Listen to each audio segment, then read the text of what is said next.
ఈనాడు ఉన్నటువంటి కేంద్ర ప్రభుత్వము మరి ప్రభుత్వ రంగ సంస్థల్ని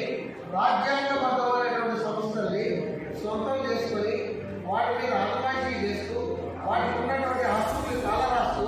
ప్రజాస్వామ్యాన్ని కాలరాస్తూ రాజ్యాంగాన్ని అడ్డదొక్కుతూ ఈనాడు ఏర్పడబోయే కొత్త ప్రభుత్వం రాజ్యాంగంలో మౌలిక సూత్రమైనటువంటి సెక్యులర్ లౌకికవాదం అనేటటువంటి పదాన్ని తొలగిస్తామని రాజ్యాంగాన్ని మారుస్తామని వారు బాహటంగా విచ్చలవిడిగా నిశ్చితుగా కనీసం భయం కూడా లేకుండా ఈనాడు ఉపన్యాసాల్లో వేదికల మీద చెప్పడం జరుగుతుంది. వారికి ఒకటే హెచ్చరిక, రాజ్యాంగ